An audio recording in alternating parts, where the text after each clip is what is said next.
Hello everyone, welcome back to our YouTube channel. Last పార్ట్లో ద్రౌపది బాధపడుతూ మీ తమ్ముళ్ళ పాపభారం మీదే యువరాజా, ఆ పాపభారాన్ని మీరే అనుభవించండి యువరాజా అని అంటుంది. ఆ తరువాత ఏం జరిగిందో ఇప్పుడు తెలుసుకుందాం.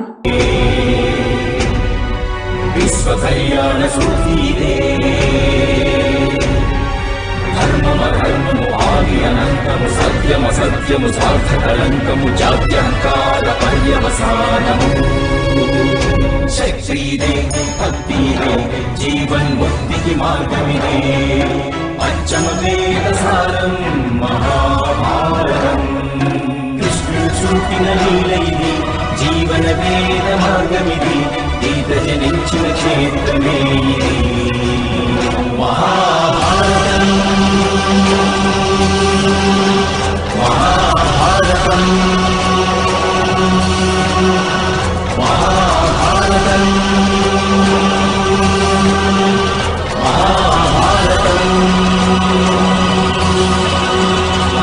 ఆ తరువాత ద్రౌపది, ఏం తక్కువైంది మీకు? పురాతన సామ్రాట్టులు నిర్మించిన సంపన్నమైన నగరం ఉండేది, మహితాత్ముల భీష్ముల అండ ఉండేది, 99 మంది సోదరుల రక్షణ ఉండేది, పంచపాండవుల ప్రేమ అభిమానం ఉండేవి. కానీ మీ అహంకారం దురాశ వీటన్నిటినీ నాశనం చేశాయి. అందరినీ ధర్మ మార్గానికి దూరం చేశాయి.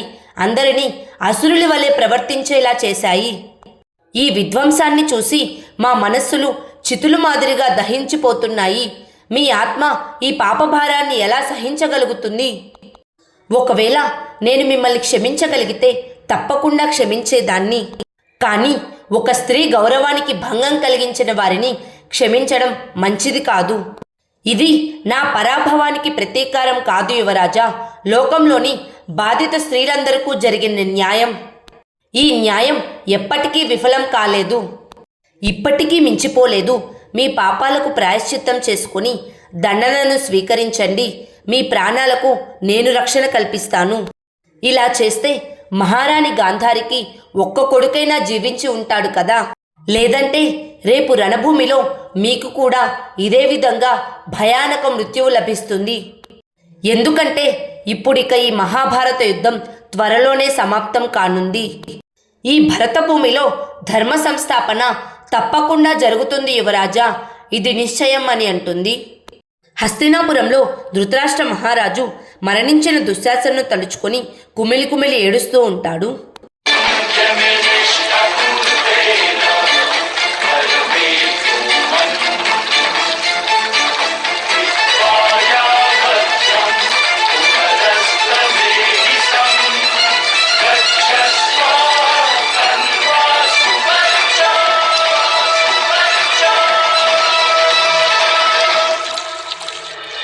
ఆ తరువాత కుంతీదేవి చూడామణిని తీసుకొచ్చి ద్రౌపదికి ఇవ్వబోతూ ఉండగా, ద్రౌపది, వద్దమ్మా, ఏ రాజ్యసభలో అయితే నేను దీనిని త్యజించానో ఆ రాజ్యసభలోనే దీనిని ధరిస్తాను.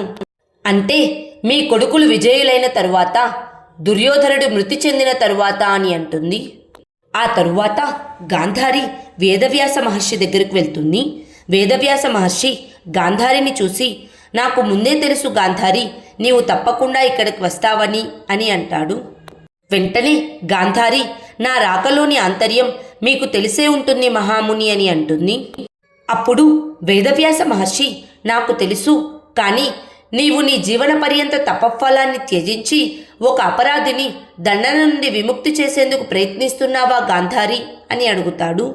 వెంటనే గాంధారి, వాడు అపరాధి అయినా నా కొడుకు మహాముని అని అంటుంది.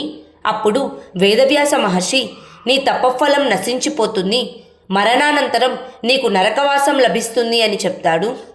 వెంటనే గాంధారి, ఈ విధంగా కొడుకులందరినీ కోల్పోయిన వారికి స్వర్గం ఎలా ప్రాప్తిస్తుంది?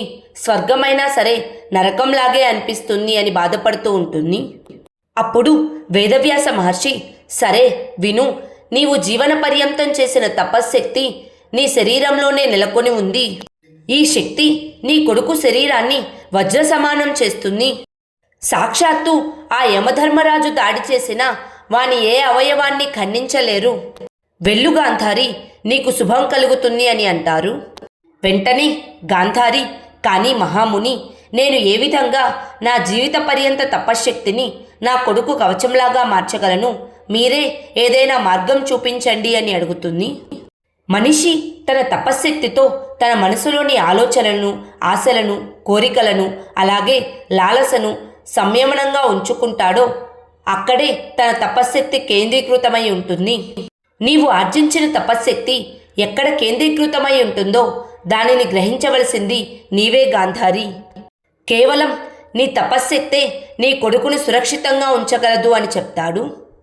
ఆ తరువాత దుర్యోధనుడు దుశ్శాసనుడి మృతదేహాన్ని చూసి ఏడుస్తూ, మావయ్య, ఆ పాండవులు దుశ్శాసనుడిని హత్య చేసి నా ప్రాణాలను తీసేశారు మావయ్య అని బాధపడుతూ ఉంటాడు. వెంటనే శకుని, ధైర్యంగా ఉండు మేనల్లుడా అని దుర్యోధనుడిని ఓదారుస్తూ ఉంటాడు. అప్పుడు దుర్యోధనుడు, ఇప్పుడు నేను ఎలా ధైర్యంగా ఉండగలను మామయ్య? ఆ దుష్ట పాండవులు వంచనను, బలాన్ని ఉపయోగించి నన్ను ఓటమి అంచులకు తీసుకొచ్చారు మామయ్య. నా కుటుంబాన్నంతటినీ నాశనం చేసేశారు. నా తమ్ముళ్ళందరినీ హతమార్చేశారు ఆ దుష్ట పాండవులు అని ఏడుస్తూ ఉంటాడు.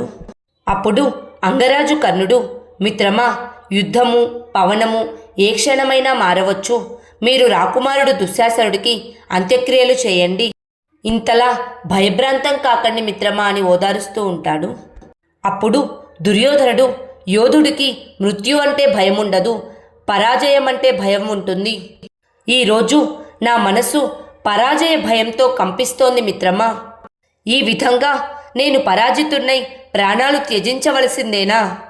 లేక నిజంగానే ఈశ్వరుడు నన్ను ఇలా భయపడమని రాసిపెట్టాడా అని బాధపడుతూ ఉంటాడు.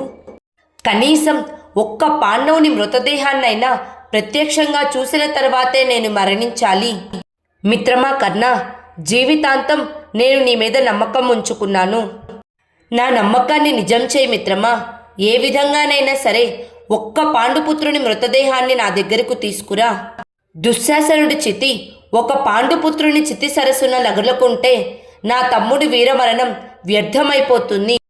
ఒకవేళ అలా జరగకుంటే దుశ్శాసనుడి మృతదేహాన్ని కాకులకు, గద్దలకు, కుక్కలకు వదిలేద్దామని అంటాడు. వెంటనే కర్ణుడు, అంత మాట అనకండి మిత్రమా. నేను మీకు వాగ్దానం చేస్తున్నాను, రేపు ఏ విధంగానైనా సరే నేను అర్జునుడిని వధిస్తాను అని అంటాడు. అప్పుడు మద్రరాజు శల్యుడు, నీవు మూర్ఖుడవి దుర్యోధన, నీ మిత్రుడు ఇంకొక మూర్ఖుడు. రేపు కర్ణుణ్ణి వధిస్తారు, మర్నాడు నిన్ను వధిస్తారు. నీకు వచ్చే మృత్యువు దుశ్శాసనుడి మృత్యువు కన్నా భయంకరంగా ఉంటుంది. భయాన్ని నీ మనసులో స్థిరంగా ఉంచుకో యువరాజా దుర్యోధన. ఇప్పుడు భయమొక్కటే నిన్ను రక్షించగలదు దుర్యోధన. నీవు మృత్యువుకై పాండవులను ప్రాధేయపడవలసి వస్తుంది అని అంటాడు. వెంటనే దుర్యోధనుడి కోపంతో, మద్రరాజా, ఈరోజు నీకు మృత్యువు నా చేతుల్లోనే ఉంది అని అంటాడు. అప్పుడు మద్రరాజు, నీవేం చేయగలవు దుర్యోధన? ఇంకొక కొత్త పథకాన్ని వేస్తావు. ఈ యుద్ధంలో కూడా నీవు మోసం చేసి గెలవాలని ప్రయత్నించావు. నీ సామర్థ్యంతో గెలవాలని ప్రయత్నించి ఉంటే ఈరోజు ఇంత భయంకరమైన దృశ్యాన్ని చూడవలసి వచ్చేది కాదు. అయినా నీకు సామర్థ్యం ఎక్కడుంది? సర్పం భూమిపైన పాకుతూనే వేటాడి తింటుంది అని అంటాడు. మద్రరాజు మాటలకు దుర్యోధనుడు కోపంతో మద్రరాజుపైకి వెళ్తూ ఉండగా శకుని ఆపి, వద్దు మేనలుడా, మద్రరాజు శస్త్రం మనకు అంకితమై ఉంది. కానీ వాని మనస్సు మనకు అంకితమై లేదు.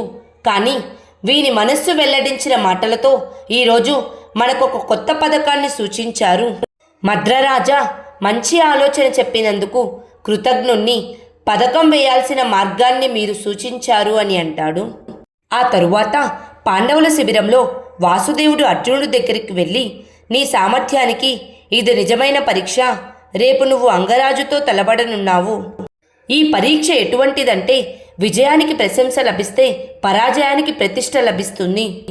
విజయానికి జీవితం లభిస్తే ఇక పరాజయానికి మృత్యువు అని అంటాడు. వెంటనే అర్జునుడు, ఒక యోధుడనేవాడికి పరాజయమే మృత్యు అవుతుంది మాధవ. ఇక రేపు నేను పరాజితుణ్ణి కాను అని అంటాడు. అప్పుడు వాసుదేవుడు, మరిచిపోవద్దు పార్థ, మహితాత్ములు భీష్ములు కేవలం హస్తినాపురిని రక్షించేందుకు యుద్ధం చేశారు. ఇక గురు ద్రోణులు తమ కొడుకు మిత్రుని రక్షించేందుకు యుద్ధం చేశారు. కానీ అంగరాజు కర్ణుడు కేవలం విజయకాంక్షతోనే యుద్ధభూమికి వచ్చాడు. వాని జీవన పర్యంత సంఘర్షణ వాని ప్రతి బాణంలోనూ ఉంటుంది. వాని ప్రతి బాణం కేవలం నీకోసమే ఉంటుంది. వానిని వధించడం సులభం కాదు పార్థ అని అంటాడు. వెంటనే అర్జునుడు, నాకు తెలుసు మాధవ, కానీ ద్రోణుని శిష్యుడు అర్జునుడు మీరిచ్చిన స్ఫూర్తితో రణభూమికి ధర్మ సంస్థాపన ఆశయం కోసం వచ్చాడు. నేను పొందిన శిక్షణంతా నా ప్రతి బాణంలోనూ ఉంటుంది. ఈ యుద్ధం కర్ణుడికి అర్జునుడికి మధ్య కాదు, సంఘర్షణకు శిక్షణకు మధ్య జరుగుతుంది, ధర్మాధర్మాలకు జరుగుతుంది. కానీ మాధవ, ఈ యుద్ధంలో ఎటువంటి పథకము వేయరాదు, ఏ వంచన చేయరాదు అని అంటాడు. అప్పుడు వాసుదేవుడు, వంచన ఈ యుద్ధానికి తప్పనిసరి నియమమైంది అని అంటాడు. వెంటనే అర్జునుడు, వద్దు మాధవ, అంగరాజు కర్ణుడు ఎప్పుడూ బాధపడుతూ ఉంటాడు. తనకు సరైన న్యాయం జరగలేదని, తనకు సమాన అవకాశాలు కల్పించలేదని నేను తెలుసుకోవాలి. ఇది సత్యమేనా లేక అసత్యమా అని రానున్న తరాల వారు తెలుసుకోవాలి. ఇది సత్యమైతే జన్మకారణంగా ఏ మనిషికైనా అన్యాయం చేయడం అపరాధమని. కానీ మాధవ, నాకు వాగ్దానం చేయండి, నా ప్రాణాలను రక్షించేందుకు మీరు ఎటువంటి వంచన చేయరాదు అని అడుగుతాడు. అప్పుడు వాసుదేవుడు నవ్వుతూ, పార్థ, నీవు ఏది కోరుకుంటే అదే జరుగుతుంది.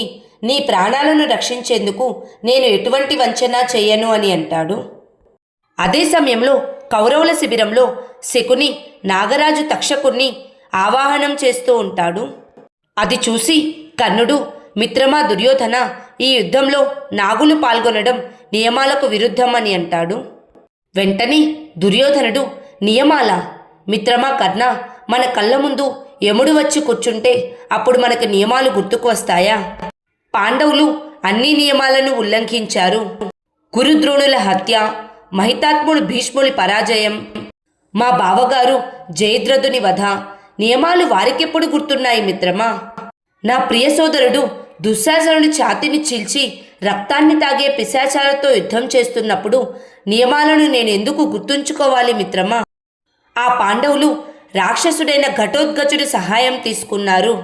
మనం నాగరాజు తక్షకుడి సహాయం తీసుకుందామని అంటాడు. వెంటనే కర్ణుడు, కానీ మిత్రమా, ఘటోత్కచుడు భీముని కొడుకు. వాడు రక్త సంబంధంతో యుద్ధం చేయడానికి వచ్చాడు. కానీ ఈ నాగుడు తక్షకుడికి మనలో ఎవ్వరితో సంబంధం లేదు అని అంటాడు. అప్పుడు శకుని, అంగరాజా కర్ణ, ఎవరు శత్రువుకి శత్రువు అవుతారో వారితో మనకు తప్పకుండా సంబంధం ఉంటుంది. స్వార్థమనే సంబంధం, ఈ స్వార్థమనే సంబంధం రక్త సంబంధం కన్నా అధిక దృఢంగా ఉంటుంది అని నాగరాజు తక్షకుడికి ఆవాహనం చేస్తూ ఉంటాడు. అప్పుడే అక్కడ నాగరాజు తక్షకుడు ప్రత్యక్షమవుతాడు.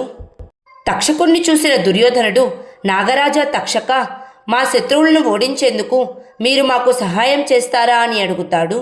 వెంటనే తక్షకుడు, తప్పకుండా, ఈ అవకాశం కోసమే నేను ఎదురు చూస్తూ ఉన్నాను. చాలా కాలం పాటు అరణ్యాలలో సాధన చేస్తూ బ్రతికాను. నా మాయాశక్తిని బలోపేతం చేసుకున్నాను. ఇప్పుడు నా విషాన్ని మరింత విషపూరితంగా మార్చుకున్నాను. పాండుపుత్రుడు అర్జునుడి కోసమే అని కర్ణుడి దగ్గరికి వెళ్ళి, నీ బాణంపై నేను కూర్చుంటాను. బాణం అంగరాజు కర్ణుడిదవుతుంది, విషం నాదవుతుంది. ఇక విజయం తమరిదవుతుంది. ఇక ప్రతీకారం మనందరిదవుతుంది. రేపు అర్జునుడి మృత్యువు తప్పనిసరి అవుతుంది అని అంటాడు. వెంటనే కర్ణుడు, ఇది అవసరం లేదు మిత్రమా, మీరు నా సామర్థ్యంపై నమ్మకం ఉంచండి. రేపు నేను ఏ వంచన లేకుండా అర్జునుడిని వధిస్తాను. ఇది అధర్మం మిత్రమా అని అంటాడు. అప్పుడు శకుని, అంగరాజా కర్ణ, ఈరోజు మీకు ఇది అధర్మంగా తోస్తుంది.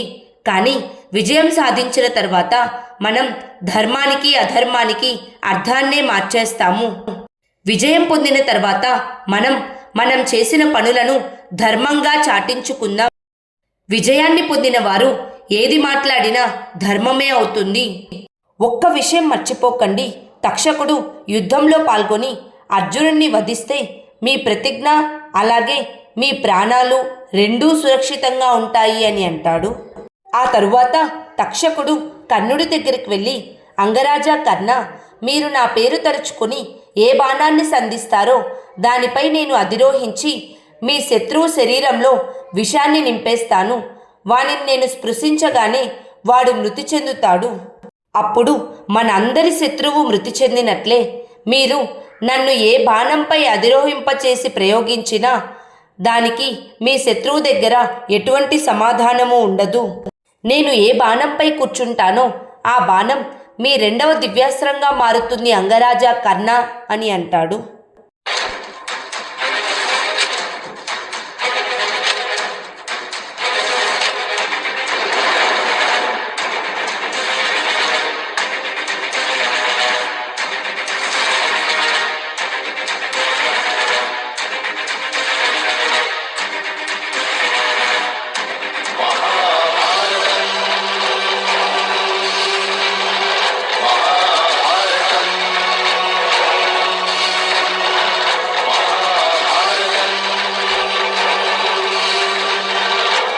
ఆ తరువాత కర్ణుడు యుద్ధానికి సిద్ధమవుతూ బాధపడుతూ ఉంటాడు.